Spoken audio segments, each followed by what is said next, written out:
ready to boop? I'm ready to boop.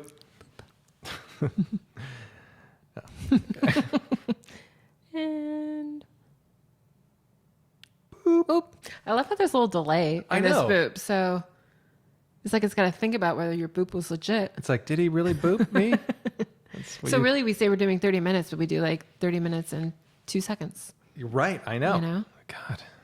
All right. Well, we're just over delivering and under promising. So true. So lucky them. People, you better be thankful Very, that very. you've got those extra 2 seconds. All right. I feel like I'm in the mood to get right down to it. Okay. So, oh no, it's my turn to It is your choose. turn to drop. Maybe that's why I was so excited to get down to it. What do you So got? this is one of yours. Have you noticed that I always pick yours and you pick mine? Yes. All right. So let me decipher this here. If you had to go into another medium of the creative arts, which would you choose and why? I like how I specified creative arts as opposed to the uncreative arts. I like it. The creative art. It makes it sound more romantic. It does kind of, yeah. Romanticization. Romanticization of it. Okay, we're not going there again. Ooh. Okay, let's say, yeah, you got to pick another medium. Well, okay, so I have to cheat. So my day job right now, as we're recording this, is writing Yes. mostly, but I have taken on a side hustle of design, like graphic design, website design, Right. branded design. Yes. So, I mean, like, if you're saying other than writing, I would say that because, like, I love that. And sometimes okay. I feel like I sometimes even like that more than the writing these days, but I'm going to pretend that is already a side hustle. Full I side see. hustle. And so So I'm going you're to pick gonna- another one. Yeah. Okay. So short answer, other than writing, it would be for sure graphic design, specifically more branding design. But other than that, I would love to be really good at drawing. And like, I don't even know, I know that there is like artists everywhere. Jason's probably like, yes, Lauren, you can have a career in drawing. But I mean, like he's such a specific, like he's a cartoonist and I wouldn't want to be a cartoonist. Like there's something about the scratch of paper on a sketchbook that I've always romanticized. And I love it. I'm never like brave enough to do it because I'm really not good at it yet. But like, I love that. And I always have this vision of like next time we go to Paris or even next time we go to Central Park, where I could just go outside our front door right now and like take a sketchbook and a pencil and just draw. For you, it'd be just a bunch of dog poop out front. Yeah. Trash everywhere. There are overflowing trash can. No, but yeah, I think it would be drawing in some way. And I've even noticed a little bit like one of the characters that I'm writing now is an artist. And I was kind of like my natural instinct was like, well, I could make him like a painter because that's such like a clear thing. But I'm trying to have him have like an art form that's just mostly just like drawing and then like a little bit of coloring. And maybe that's a complete fantasy because like, I don't know if anybody would ever buy that or want that. Wait, a little bit of drawing with some coloring? Yeah. I follow this guy on Instagram. Isn't that like cartooning? No. Sorry. Coloring with markers specifically. Like we're talking about almost like coloring book drawing. Okay. Because like cartoonists, like cartoonists are like more creative like that. Like I think the difference with that is like they're putting their interpretation and their style on something. And I know that's true of everybody drawing has their own style So is a this, little bit. not to get too deep on one of your characters, but is he just doing like abstract stuff and then like abstract doodles, drawings? No, and then like I picture markers? him doing like it's hard to explain like this just in words with like no visual aids. So I imagine him drawing like if you imagine like a building. And this is really based on this guy that I follow on Instagram, and I will have to look up his handle after to give him credit. But he basically just like draws like a skyline, Yeah. a very basic a row of townhouses. Okay. And then he just like adds little like birds and trees, and then he uses just like Crayola markers sometimes to like add a little bit of like color. Yeah. And I don't know, I love it. Don't they call it like mixed media? Maybe I something? I don't even know. But like even without the coloring, even if it's just like the little like building, just like those little sketches, and I don't mean little in the condescending sense, but they're not complex, they're not particularly realistic. And I also just love sketching flowers. Like I don't want to do anything cool. I'm like, I don't want to friggin' add the watercolor. I know that you're supposed to, and that's to go back to our conversation about algorithm. Like that does really well on Right. like watercolor is very in right now. but I don't want to do that. I just want to draw and I want to be good at it. Well, So that was a passionate speech. I think we're at our 30 minutes. Thanks for listening. I would like to draw. That's a good one. Yeah. Thank you. I actually hadn't even thought about drawing as a creative art, as I put it, only because to me that feels like so next level. Like that's a muscle in my brain and body. I feel like I've almost never worked out. I don't even know, like, to try to think about how people draw. I don't even know. Yeah. I don't know how they do it. It seems like magic to me. I'm the same, and especially when it comes to like people's faces, and like I feel like I've tried to like practice, but not enough. Like the idea of like if we draw, and we have kind of jokingly played around with this, but like if you and I each drew like a face, like we would draw like an oval and like 2 dots and like a line for the nose, and like basically a smiley face. Yes. You know, like with like maybe eyebrows, like that's essentially what we do. But like I think it's so cool. I'm like, how would you make a nose, make it clear that like a nose would look 3-dimensional? And I know you do it with like shading and stuff like that, but like the how, I don't understand. It feels like my brain can't even wrap around that concept. I wonder if that's because we never do it. Yeah. Like Oh, right now, sure. it's like trying to dream about being an art, about drawing. It's like we could imagine a finished thing, but you know how they say like you can't dream about something you don't know how to do or whatever. Like Yeah. It's like we can't even process how that works because we don't do it now. We don't know how it's done. Right. But I mean, we've doodled a few times. Like I remember doing art days here, especially during COVID. You know, We where should do this again. we should actually. Those yeah. are so much fun. But like, so I can almost kind of picture. No, I can't actually. Yeah. I don't know.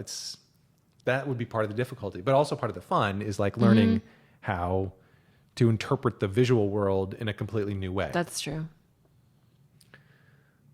But then, you know, as we're saying that, I say that, but I'm like, I don't want to know how to draw faces. Like, I don't give a hoot. Like, I think it's interesting. But like, whenever I think about this, I'm realizing like now too, because I follow a ton of artists on Instagram. But I notice like this sounds so simplistic, but the ones that I like and like the art that I'm attracted to is like literally people that are just drawing lines on a page. And then like the lines are filled with like dots and then other kinds, like it's abstract and it's just line art basically. Yeah. And I am obsessed with it, and I never really do it, but I should. What's wrong with that? I don't know. No, but I feel like there's what was your question? Did your question say you have to have a career in it? Because it said if you wanted to go into another medium, like I know that art can just be a hobby, and that I think would just be a hobby because I can't really wrap my head around or fathom how I could ever make money, much less a living off of the kind of visual art, the kind of creative art, as you put it, the kind of creative, the other creative art. I'm not going to live that one down. Yeah, I don't know how that would ever be living. So I guess as a hobby. Well, you could sell it at like fairs. I don't even know if it would sell at like the worst fair ever. Have you seen the kind of art they sell at fairs? I guess, but like even the kind of art that I like on Instagram, like I don't know if I would like buy a print and put it on my wall. Yeah, but somebody might. That's true. That's true. People will buy anything. People are listening to this podcast. Yeah. Yeah. Okay. What about you? What medium of the creative arts would you go into? Would you choose and why? So I'm going to actually say that I did not have this answer chambered when I was even thinking about this question, when I wrote this question. The Muse maybe wrote the question. Maybe it I wasn't think you. the Muse did. Music. Oh, yeah. I see that for you. That's Yeah. a no-brainer now that you say that. And I thought the same thing when it finally hit me while you were giving your answer. Yeah. And I'm like, oh, piano, music, Yeah. jazz. Yeah. But I think when I was writing that, I think I maybe thought like acting or something, but to me that's almost too close. I know it's different, but it's still like, Yeah. Okay. It feels like the same medium, kind of. It does. It's very adjacent. It doesn't feel different enough for me to answer the question by saying that Yeah. and get credit, I feel like. But so different media completely, or medium, different medium completely, music.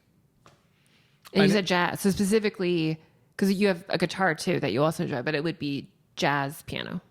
Yeah. Okay. I feel like I respect pianists more than I do guitarists. Oh, that's a big statement.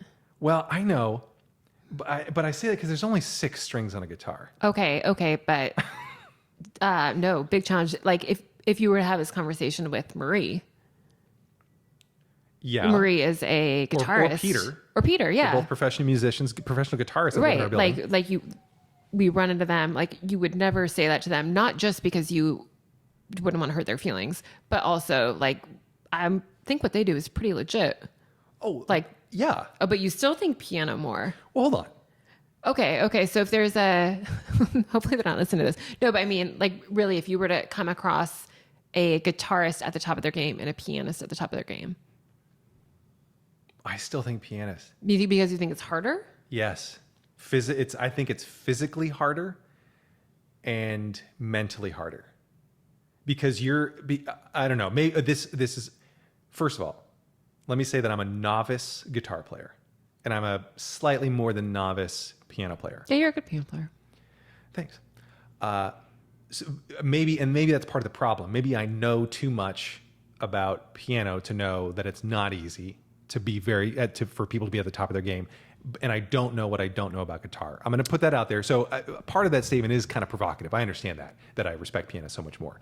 But in terms of, like with piano, you have 88 keys, but you have 10 fingers and you're using all of them because you have melody, you have accompaniment, chord changes. Like a piano player can be playing their own chord changes under their own melody.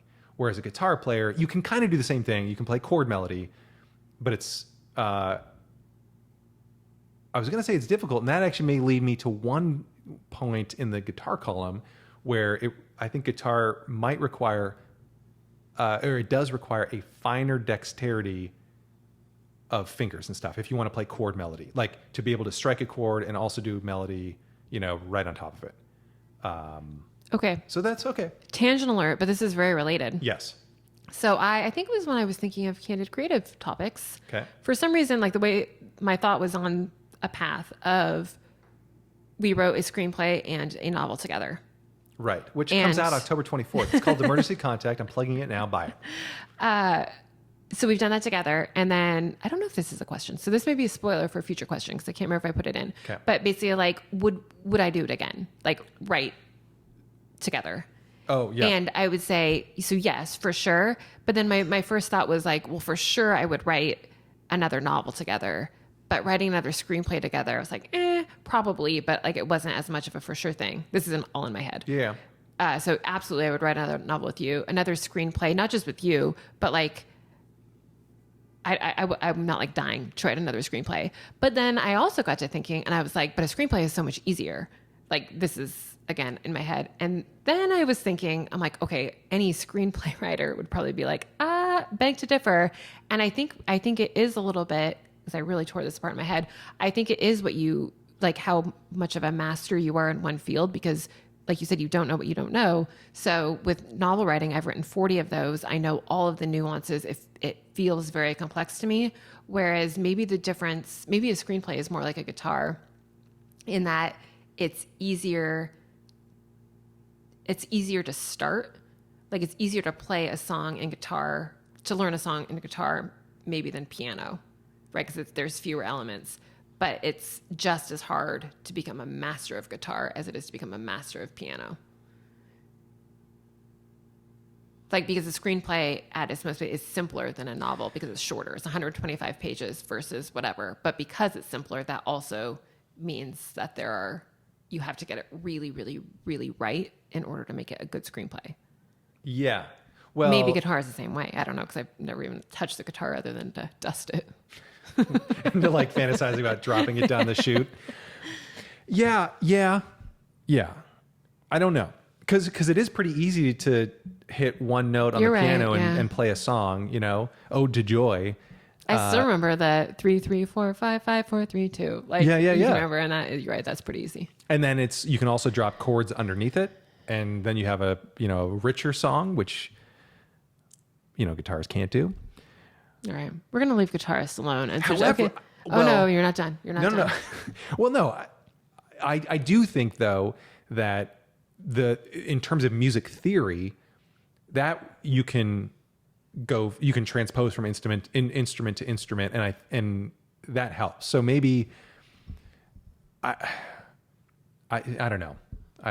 I still think piano's more difficult to master, but You're right. I mean, just at a base, you have way more keys than you do strings. So, but then like that, then is it coming back to my screenplay novel thing?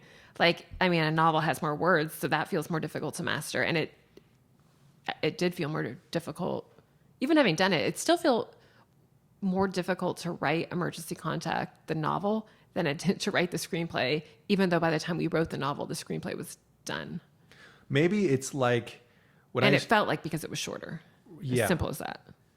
maybe it's like when I used to brew beer. This is how I used to think of when I brewed lagers versus an IPA or a stout or something.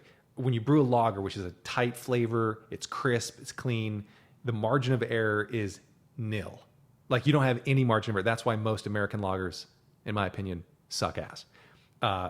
But when you're brewing something big like an IPA or a stout, any sort of off flavors you can just call complexity. Whereas, so it's in my mind that's kind of similar to a novel where you've got a lot of breathing room. Not every single word has to be perfect. Whereas in a screenplay, if one line of dialogue sucks, it's going to stand out.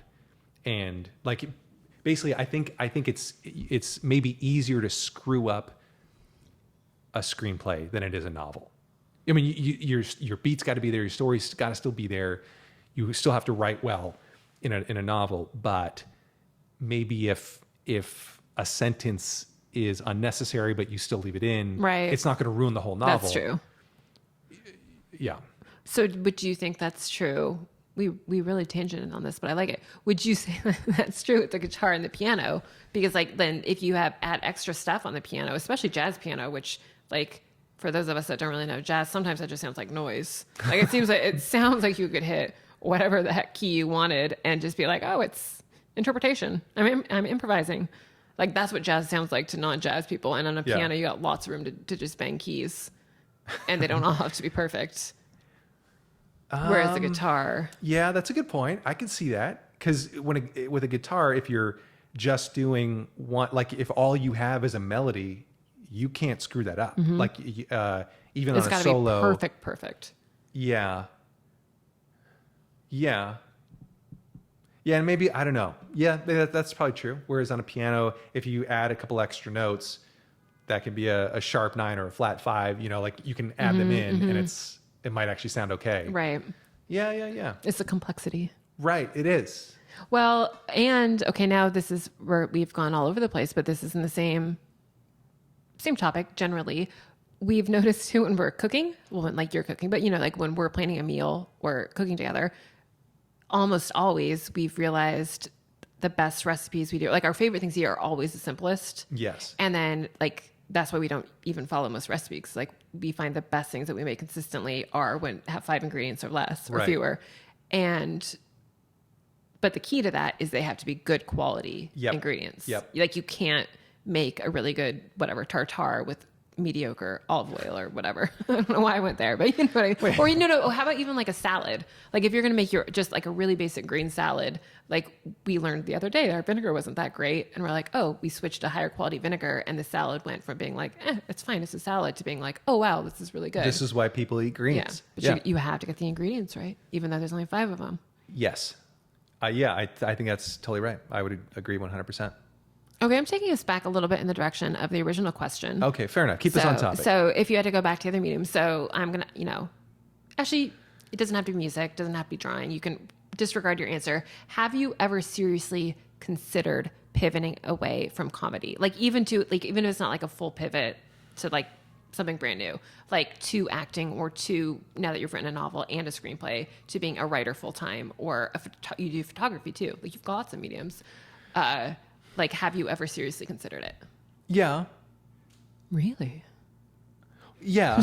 Tell me more about that. Well, because This is new information. I am the wife, and we talk a lot about these kind of topics, and I did not know that. yeah, it's just about money, Oh yeah, and we do talk about that. it wouldn't be for the love of another medium. Like if I have to do something in the performing arts, it's going to be comedy.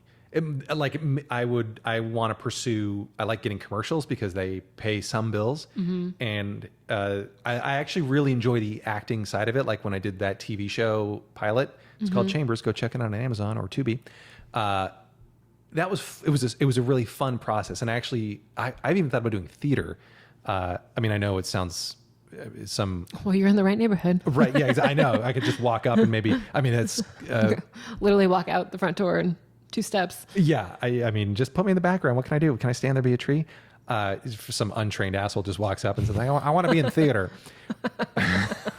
Can you audition? Do you have a monologue memorized? No, but can I do my act?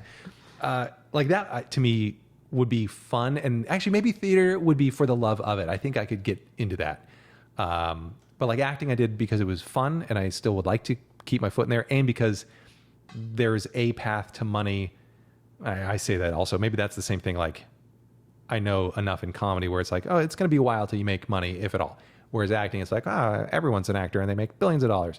So maybe I just don't know what I don't know there. But yeah, it would just be for money at this point.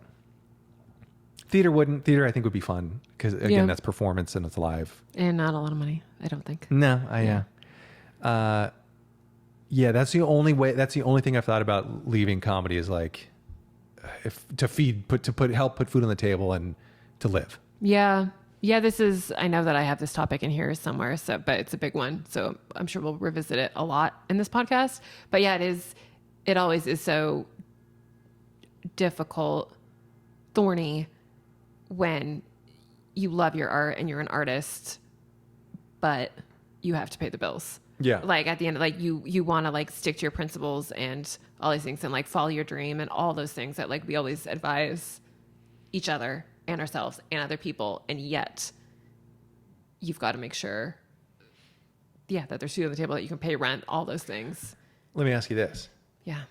If you had a guarantee, let's say you had a patron or something, but somebody, a silent patron, somebody who doesn't, and let's say you were guaranteed a living wage. I don't know what the bare, $200,000, for a family of 2, let's say.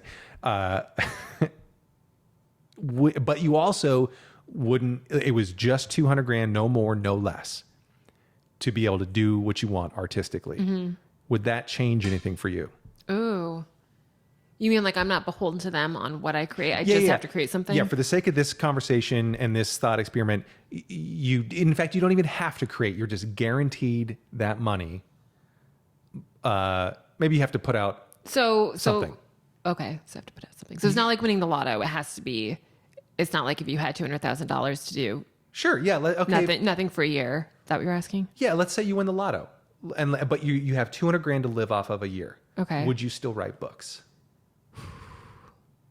But you also would never earn more than $200,000. Let's say that too. I don't think I would. I don't know. That feels like kind of a kick in the throat to even like say that or think it. No, I don't think I would. Why? I don't know. Maybe I would. I'm genuinely thinking about that. My gut reaction was sort of like, ooh, no, I could take a break. You can take a break. Yeah, no, but I think that's what it would feel like. It'd be like, oh, like I could step away and do something else. Like I don't have to, because right now, I mean, like I said, I've been dabbling with this other design thing and I love it, but it has definitely not taken off yet in a way that. Well, it's also barely launched. Well, I know, but like I'm saying, like that right now, that's not something I'd be like, oh, I'll just pivot over here because that's not really a thing yet. Yeah, I got you. Like I said, to put food on the table. So yeah, if I was freed from that, I don't think I would. I that's not to say that I'm like, oh, I hate writing, but I don't, and I think I still love it, but it doesn't have, it feels different somehow than it did a few years ago. Mm-hmm.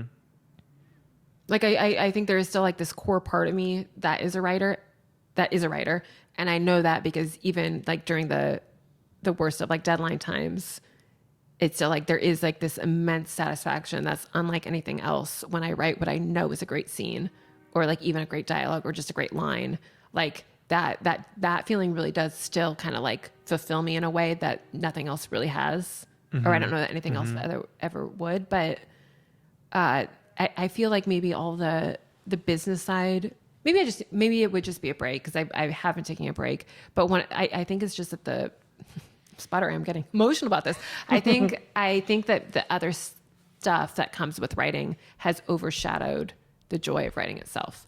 So like, I think maybe there's a part of me that deep down that still really loves being a writer. Like I said, that loves getting that perfect line, that loves, like the romantic tension, the banter, all those things. I think I still really do love creating that. But like, it's knowing what's going to come after that, the process of putting the book out into the world, that quite honestly is more painful and stressful than anything else. It's almost like that has outweighed the joy of writing for me a smidge at this time. And when you say the process of putting the book out in the world has become painful, what's the like, is it just the marketing? Is it? Well, for self-publishing, it's like, I've only done 2 of them, and that's just a beast. I have a lot of respect now, having tried it just 2 for the writers that do that full time.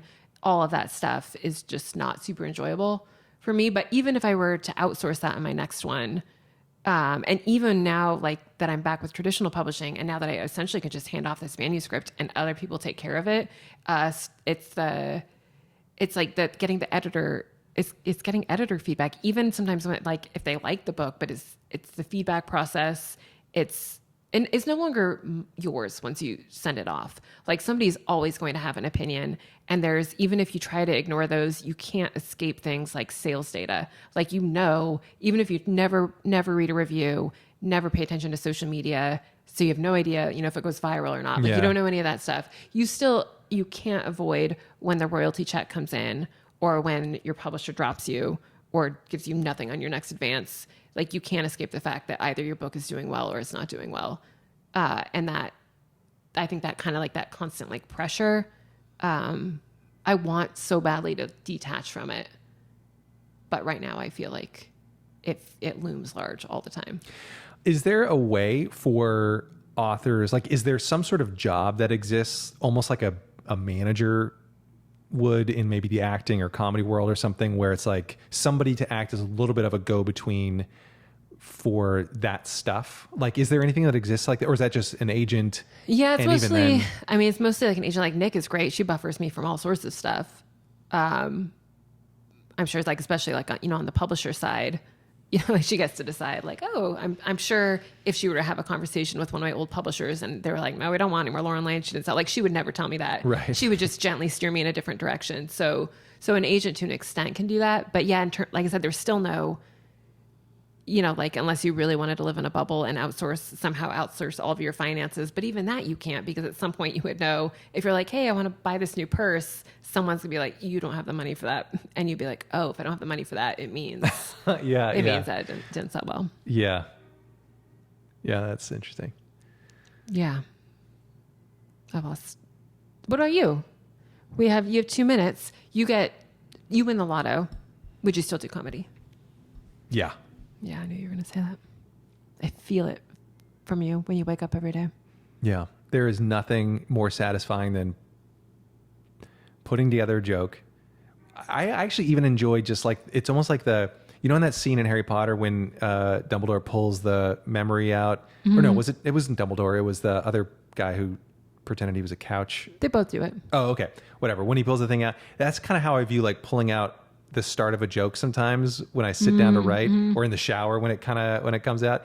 And then like, I enjoy that process. I enjoy munging it, like working it over into something. And then when it finally clicks, and that's a wonderful experience. Then when you take it to stage and a crowd laughs, there is, and maybe I haven't hit the point in my career where I've run into all the negative stuff. Like I haven't made it, by any stretch of the imagination. So maybe once I start to, and the world shits on you. Yeah, I know. Maybe that's when it starts to suck, like, and I'm. So like, I haven't had to deal with a bunch of shitty bookers out there, and comedy club owners. Like I haven't. Yeah, but I mean, maybe it's and this I think is an attitude thing for me, because like I feel like I'm always reminding myself like there are positives, Lauren. Like some of my readers are amazing and uplifting, yeah. and sometimes it's I'm like, don't just focus on the negative. So yeah, I think there probably is a headspace where you could be really, really big and manage to just keep going, even even when it rains. Yeah. A little bit. I'm obviously struggling with that now, but I know that obviously there's so many authors that are so much bigger than me that don't just keep going. Yeah. But then maybe the problem they are bigger than me, so they're also making a lot more more money. Yeah, it could be, You know, yeah. like maybe it's part of that you can't avoid sometimes like financial stress creeping in. Yeah. Like that's always gonna in there. Oh, there we are. There's Okay. the timer. So, final answer, Anthony. If you had to go into another medium of the creative arts, which would you choose and why? Jazz pianist? Or did you change based on our conversation? I would go into music. I'd be a jazz pianist. I mean, I'm whether it's starting out in like bars or playing it as a trio. I think that'd be a ton of fun. Maybe even working as a studio musician. I would love all of that. Again, coming from the outside looking in, I think I would enjoy. I'm going to change my answer a little bit. I think I do still want to learn to draw as a hobby. Like that it just sounds fun, but I don't think I would ever want to like truly pivot into that. Yeah. But Sculptress. Can you imagine? That's the one that's never called to me Same. ever of like, here's a hunk of clay, make something. I'd be like, no thanks. I'd rather die than I mean, I just have zero interest.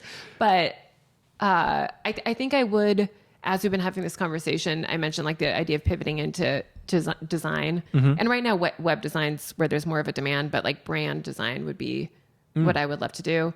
And I think I wouldn't mind at all if that became my primary, if that became my day job, and then writing became the side hustle. That actually right now feels like it would be kind of the dream to still kind of scratch that writing itch, but remove all the financial pressure while still doing something I love. All right, you hear that, folks? Go buy a website template from. No, yet, not until. Do LaurenLane.studio. There we go. I'm putting it out there. I've actually been really nervous to do that because it feels like. Do you not want me to out you? No, you can because I need like the topic we did about deadlines, where sometimes Yes. you've got to like get booted out there. LaurenLane.studio. LaurenLane.studio. Isn't that a great URL? I was I pretty like it a lot. excited that it was available. Oh man, so good. Okay. All right, thanks for listening. We'll see you next time. Bye. Bye.